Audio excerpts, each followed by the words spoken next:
برادران اسلام، السلام علیکم ورحمۃ اللہ وبرکاتہ۔ الحمدللہ الذی یبدأ الافلاک والارضین والصلاة والسلام علی من کان نبیا وآدم بین الماء والطین وعلی آلہ واصحابہ اجمعین، اما بعد فاعوذ باللہ من الشیطان الرجیم، بسم اللہ الرحمن الرحیم۔ فتلقى آدم من ربه كلمات فتاب عليه إنه هو التواب الرحيم۔ صدق الله العظيم وصدق رسوله النبي الأمين الكريم، ونحن على ذلك لمن الشاهدين والشاكرين والحمد لله رب العالمين۔ میری ملت کے نوجوانوں، میں نے جس آیت مبارکہ کو اپنا عنوان تقریر بنایا، آئیے اس کا ترجمہ پیش کرنے سے قبل فرط عقیدت اور جوش محبت کے ساتھ سرکار ذی وقار احمد مختار شفیع روز شمار کے دربار گوہر بار میں عقیدت اور محبت کے ساتھ درود شریف کا نذرانہ پیش کریں۔ پڑھیں بآواز بلند۔ اللہ رب محمد صلی اللہ علیہ وسلم، نحن عباد محمد صلی اللہ علیہ وسلم، صلاۃ و سلام علیک یا رسول اللہ صلی اللہ تعالی علیہ وسلم۔ میری ملت کے نوجوانوں، ہماری تفسیر قرآن کا سلسلہ چل رہا ہے اور آپ حضرات سے میری گزارش ہے کہ آپ حضرات سنتے رہیے اور اپنے دوست و احباب کو بھی اس کار خیر سے جوڑتے رہیے تاکہ ہم سب مل کے آخرت کا توشہ اکٹھا کریں، آخرت کے لیے نیکیاں جمع کریں۔ تو آج میں نے جس آیت مبارکہ کو اپنی تقریر کا، اپنی تفسیر کا عنوان بنایا، پروردگار عالم ارشاد فرماتا ہے، اس کا ترجمہ امام عشق و محبت فاضل بریلوی علیہ الرحمت و رضوان اس طرح فرماتے ہیں: فَتَلَقَّى آدَمُ مِن رَبِّهِ كَلِمَاتٍ فَتَابَ عَلَيْهِ، پھر سیکھ لیے آدم نے اپنے رب سے کچھ کلمے، فَتَابَ عَلَيْهِ، تو اللہ نے اس کی توبہ قبول کی، إِنَّهُ هُوَ التَّوَّابُ الرَّحِيمُ، بے شک وہی بہت توبہ قبول کرنے والا مہربان ہے۔ میری ملت کے نوجوانوں، یہ اس آیت مقدسہ کا ترجمہ ہے۔ اب اس کی لفظی تشریح میں آپ کی سماعتوں کے حوالے کرنا چاہتا ہوں۔ فَتَلَقَّى آدَمُ مِن رَبِّهِ كَلِمَاتٍ فَتَابَ عَلَيْهِ، فا کے معنی تو، پھر، اور تلقہ کے معنی تین آتے ہیں: نمبر 1 ملنا، نمبر 2 پانا، نمبر 3 حاصل کرنا۔ آدم یہ ادومتن سے بنا ہے جس کے معنی ہیں گندمی رنگ کا، چونکہ حضرت آدم علیہ السلام کا رنگ شریف گندمی تھا۔ من ربہ، من کے معنی سے اور رب کے معنی پالنے والا، مالک، اور ہی ضمیر آدم علیہ السلام کی طرف لوٹ رہی ہے کہ اپنے رب سے۔ کلماتن، اس کے کئی معنی ہیں۔ کلماتن یہ جمع ہے کلمے کی، اور کلمے کے کئی معنی آتے ہیں۔ ایک معنی تو اس کا آتا ہے لفظ کا، دوسرا معنی آتا ہے بات کا، تیسرے معنی مضمون کے، اور چوتھے معنی ہیں تقریر کے۔ فتاب علیہ، فا کے معنی تو، تابہ کے معنی توبہ قبول کرنا، توبہ قبول کرنا۔ انہ هو التواب الرحیم، انہ بے شک وہی، هو التواب الرحیم، یہ اللہ عز و جل کی جانب زمین لوٹ رہی ہے۔ التواب یہ اللہ کا صفاتی نام ہے، بہت توبہ قبول کرنے والا، یہ اللہ کا صفاتی نام ہے۔ الرحیم مہربان۔ تو آیت مقدسہ کا ترجمہ یہ ہوا: فَتَلَقَّى آدَمُ مِن رَبِّهِ كَلِمَاتٍ فَتَابَ عَلَيْهِ، پھر سیکھ لیے آدم علیہ السلام نے اپنے رب سے کچھ کلمے، فتاب علیہ، تو اللہ نے حضرت آدم علیہ السلام کی توبہ کو قبول کیا۔ انہ هو التواب الرحیم، بے شک وہی بہت توبہ قبول کرنے والا مہربان ہے۔ تو میری ملت کے نوجوانوں، یہ اس آیت مقدسہ کا ترجمہ اور اس کی لفظی تشریح تھی۔ اب اس کی تفسیر سننے کے لیے تیار ہو جائیے۔ روایت میں آتا ہے کہ آدم علیہ السلام نے زمین پر آ کر 300 برس تک شرم کی وجہ سے آسمان کی طرف سر نہ اٹھایا۔ اللہ اکبر۔ اور اس قدر روئے کہ آپ کے آنسو تمام زمین والوں کے آنسو سے زیادہ ہیں۔ تب کچھ دعائیہ کلمے انہیں یاد آئے۔ میری ملت کے نوجوانوں، وہ دعائیہ کلمے کیا تھے اور کیا ان کو یاد آیا؟ تفسیر عزیزی اور تفسیر خزائن العرفان اور تفسیر روح البیان نے طبرانی، حاکم، ابو نعیم اور بہقی کی روایت نقل کی۔ کہ سیدنا عمر فاروق اور علی مرتضیٰ رضی اللہ تعالی عنہما نے ارشاد فرمایا کہ حضور صلی اللہ علیہ وسلم ارشاد فرماتے ہیں کہ جب آدم علیہ السلام کی پریشانی انتہا کو پہنچ چکی تو ان کو ایک دن یاد آیا کہ میں نے اپنی پیدائش کے وقت عرش اعظم پر لکھا دیکھا تھا کہ لا الہ الا اللہ محمد الرسول اللہ، جس سے معلوم ہوا کہ محمد رسول اللہ صلی اللہ علیہ وسلم کا وہ درجہ ہے کہ ان کا نام عرش اعظم پر رب کے نام کے ساتھ لکھا ہوا ہے۔ تدبیر یہی ہے کہ انہی کے وسیلے سے، انہی کے واسطے سے دعائے مغفرت کروں۔ چنانچہ اس دعا کے ساتھ یہ بھی عرض کیا حضرت آدم علیہ السلام نے، اسألوک بحق محمد ان تغفر لی، یعنی یا رب میں تجھ سے تیرے بندہ خاص محمد مصطفیٰ صلی اللہ علیہ وسلم کی عزت اور مرتبے کے طفیل اور اس بزرگی کے صدقے میں جو انہیں تیرے دربار میں حاصل ہے مغفرت چاہتا ہوں۔ تب فوراً جواب الہی آیا، اللہ کی جانب سے جواب آیا، اے آدم تم نے اس شہنشاہ کو کہاں سے جانا؟ حضرت آدم نے سارا ماجرا عرض کیا۔ حکم الہی آیا کہ اے آدم وہ محبوب سب پیغمبروں سے پچھلے پیغمبر ہیں، تمہاری اولاد سے ہیں، اگر وہ نہ ہوتے تو تم کو بھی پیدا نہ کیا جاتا۔ سبحان اللہ، گویا کہ کائنات کا ذرہ ذرہ، کائنات کی ہر چیز مصطفیٰ کے صدقے میں پیدا ہوئی ہے۔ جب آدم علیہ السلام جنت سے باہر زمین پر تشریف لائے تو ایک دم بہت سی مصیبتوں میں گرفتار ہو گئے۔ جنت کے چھوٹنے کا غم، اپنی بیوی حوا کی جدائی، اپنی وحشت اور تنہائی، پھر رب تعالیٰ کا عتاب، اس عتاب کی وجہ سے سخت پریشانی تھی۔ اس پریشانی میں 300 سال تک اس قدر روئے حضرت آدم علیہ السلام کہ ان کی مثال دنیا میں نہیں ملتی۔ اللہ اکبر۔ میری ملت کے نوجوانوں، میں ایک بڑی پتے کی بات، بڑی کام کی بات آپ کی سماعتوں کے حوالے کرنے کے لیے جا رہا ہوں، اس کو نوٹ کر لینا۔ روئے زمین پر پوری کائنات کے اندر 5 لوگ اس قدر روئے ہیں کہ ان سے زیادہ کوئی نہیں رویا۔ وہ 5 لوگ کون ہیں جو بہت زیادہ روئے ہیں اس روئے زمین پر، اس کائنات کے اندر؟ نمبر 1، آدم علیہ السلام اپنی خطا پر بہت زیادہ روئے ہیں۔ نمبر 2، یعقوب علیہ السلام فراق فرزند میں، یعنی یعقوب علیہ السلام اپنے لخت جگر یوسف علیہ السلام کی جدائی میں بہت زیادہ روئے ہیں۔ نمبر 3، یحییٰ علیہ السلام یعنی حضرت زکریا علیہ السلام کے لخت جگر خوف الہی سے بہت زیادہ روئے ہیں، اللہ کے خوف سے بہت زیادہ روئے ہیں۔ نمبر 4، حضرت فاطمہ الزہرا رضی اللہ تعالی عنہا حضور صلی اللہ علیہ وسلم کی وفات کے بعد بہت زیادہ روئی ہیں۔ نمبر 5، حضرت امام زین العابدین واقعہ کربلا کے بعد بہت بے انتہا روئے ہیں۔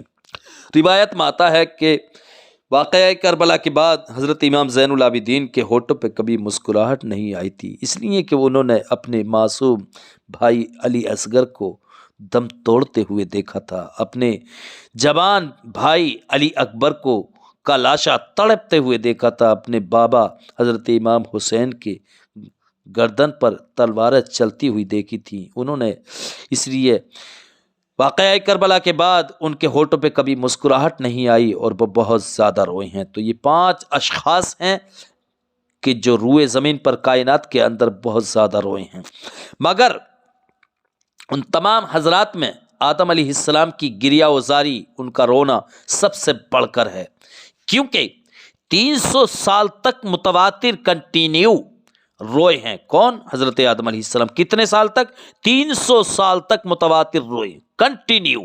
تفسیر عزیزی میں ہے کہ حضرت جبرائیل علیہ السلام کو بھی ان کی گریہ وزاری، ان کے رونے پر رونا آ گیا۔ اللہ اکبر۔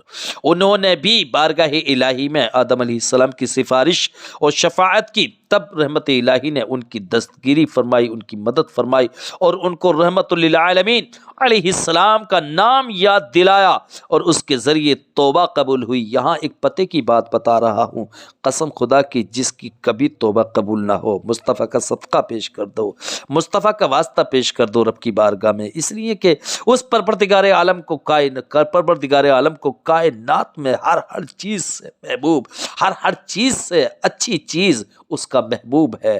جب اس کی بارگاہ میں مصطفیٰ کا واسطہ پیش کیا جاتا ہے، اس کی محبوب چیز کا وسیلہ پیش کیا جاتا ہے، تو پھر پروردگار عالم اس دعا کے قبول کرنے میں بالکل دیر نہیں فرماتا، یقینی طور پر اس کی دعا قبول ہو جاتی ہے۔ یہی وجہ تھی کہ 300 سال تک حضرت آدم علیہ السلام متواتر روتے رہے، کنٹینیو روتے رہے، اللہ کے ذاتی اور صفاتی نام لے لے کر روتے رہے، لیکن حضرت آدم علیہ السلام کی توبہ قبول نہیں ہوئی۔ 300 سال، 3 دن نہیں، 3 گھنٹے نہیں، بلکہ 300 سال متواتر کنٹینیو روتے رہے، لیکن پروردگار عالم کی بارگاہ میں توبہ قبول نہیں ہوئی۔ لیکن جب پروردگار عالم کے بارگاہ میں اس کے محبوب حضرت محمد مصطفیٰ صلی اللہ علیہ وسلم کا واسطہ پیش کیا، وسیلہ پیش کیا، صدقہ پیش کیا، تو فوری طور پر دعا توبہ ان کی قبول ہو گئی اور پروردگار عالم نے ان کو چین اور سکون اطمینان عطا فرما دیا۔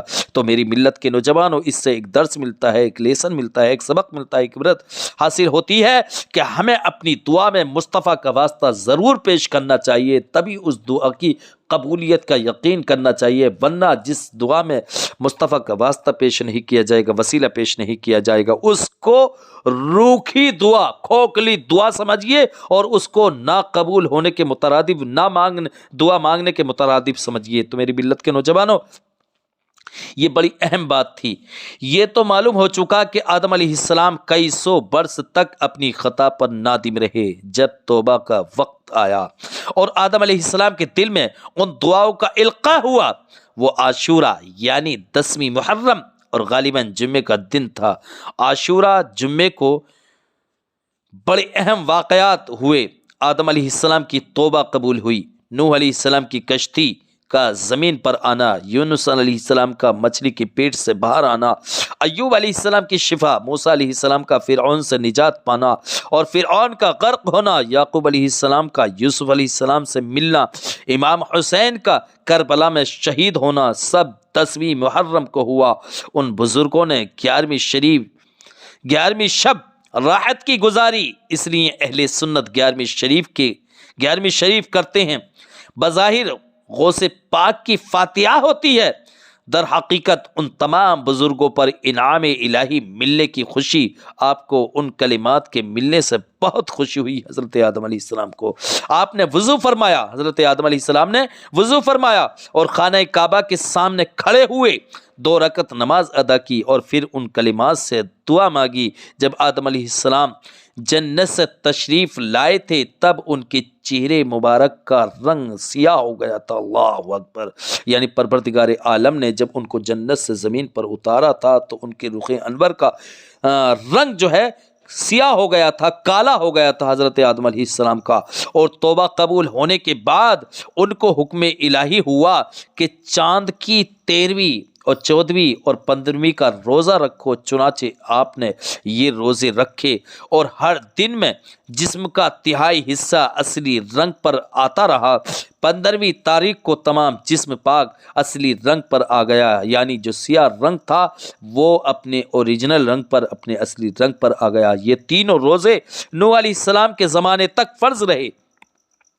اسلام میں بھی کچھ زمانے ہر مہینے کے یہ 3 روزے فرض رہے، اب فرض تو نہیں مگر سنت ہیں۔ توبہ قبول ہونے کے بعد عرفات کے مقام میں حضرت حوا سے ملاقات ہوئی، حضرت آدم علیہ السلام کی، اور ایک نے دوسرے کو پہچانا، اس لیے اس میدان کو عرفات کا میدان کہتے ہیں۔ یعنی ایک دوسرے کو حضرت آدم نے حضرت حوا کو، حضرت حوا نے حضرت آدم کو پہچانا تھا اسی جگہ پر۔ تو میری ملت کے نوجوانوں، اسی وجہ سے اس جگہ کا نام میدان عرفات رکھا گیا، یعنی پہچاننے کی جگہ۔ جب آدم علیہ السلام جنت سے آئے تھے تو ان سے عربی زبان بھی سلب کر لی گئی تھی، یعنی بھلا دی گئی تھی۔ اتنے روز تک سریانی زبان میں کلام فرمایا۔ توبہ قبول ہونے کے بعد عربی زبان پھر عطا ہوئی۔ پھر حضرت جبرائیل علیہ السلام نے تمام عالم کے جانوروں کو آواز دی کہ اے جانوروں، حق تعالیٰ نے تم پر اپنا خلیفہ بھیجا ہے۔ میری ملت کے نوجوانوں، حضرت جبرائیل نے کہا کہ اس کی اطاعت اور فرما برداری کرو۔ دریائی جانوروں نے اپنا سر اٹھا کر اطاعت ظاہر کی اور خشکی کے جانور آپ کے آس پاس جمع ہو گئے۔ آدم علیہ السلام ان پر ہاتھ پھیرنے لگے، جن پر ان کا ہاتھ پہنچ گیا وہ اہلی اور خانگی رہا، یعنی جیسے گھوڑا، اونٹ، بکری، کتا، بلی وغیرہ، اور جس پر آپ کا ہاتھ نہ پہنچا وہ جنگلی وحشی رہا، یعنی جس پر حضرت آدم علیہ السلام کا ہاتھ پہنچا وہ گھریلو جانور بن گئے، اور جس پر آپ کا دست مبارک نہیں پہنچا وہ جنگلی اور وحشی جانور رہے، جیسے ہرن وغیرہ۔ اس واقعے کے بعد آدم علیہ السلام نے عرض کیا، مولا میری اولاد بہت کمزور ہے اور ابلیس کا فریب دھوکہ بہت سخت، اگر تو ان کی امداد نہ کرے تو وہ ابلیس سے کیوں کر بچ سکیں گے؟ حکم الہی آیا، اے آدم تمہارے اور احکام تھے، ان کے لیے دوسرے احکام ہوں گے۔ ہم ہر انسان کے ساتھ ایک فرشتہ رکھیں گے جو اس کو شیطان کے وسوسے سے بچائے گا، اور ہر ایک کے لیے اس کے مرنے کے وقت تک توبہ کا دروازہ کھلا رکھیں گے۔ سبحان اللہ۔ تب آپ نے خوش ہو کر شکریہ ادا کیا۔ اسی تفسیر عزیزی میں ایک اور بڑی پیاری امپورٹنٹ بات میں آپ کی سماعتوں کے حوالے کرنے کے لیے جا رہا ہوں، اس کو بھی نوٹ کر لیں اپنے ذہنوں میں۔ اسی تفسیر عزیزی میں ہے کہ آپ کی اولاد، بیٹے، پوتے وغیرہ آپ کی موجودگی میں 40,000 تک پہنچ چکے تھے۔ کتنے؟ 40,000 تک، اور ایک روایت میں آتا ہے کہ 1,00,000 تک پہنچ چکے تھے۔ بہرحال یا تو 40,000 تک یا 1,00,000 تک پہنچ چکے تھے جب تک آپ اس دنیا میں موجود رہے حضرت آدم علیہ السلام۔ آپ کی اولاد کتنی ہو چکی تھی؟ یا تو 40,000 یا پھر 1,00,000 تک، اور آپ نے آخر عمر میں خاموشی اختیار فرما لی تھی کہ بجز ذکر الہی دیگر کلام بہت کم فرماتے تھے۔ میری ملت کے نوجوانوں، اسی کو پروردگار عالم نے ارشاد فرمایا، فَتَلَقَّى آدَمُ مِن رَّبِّهِ كَلِمَاتٍ فَتَابَ عَلَيْهِ إِنَّهُ هُوَ التَّوَّابُ الرَّحِيمُ۔ پھر سیکھ لیے آدم نے اپنے رب سے کچھ کلمے تو اللہ نے اس کی توبہ قبول کی، بے شک وہی بہت توبہ قبول کرنے والا مہربان ہے۔ تو میری ملت کے نوجوانوں، یہ اس آیت مقدسہ کا ترجمہ، اس کی تشریح اور تفسیر تھی۔ اللہ عز و جل کی بارگاہ میں دعا ہے، پروردگارہ اس کو اپنی بارگاہ میں قبول و مقبول فرما۔ استغفر اللہ ربی من کل ذنب و اتوب الیہ وما علینا الا البلاغ المبین۔ السلام علیکم۔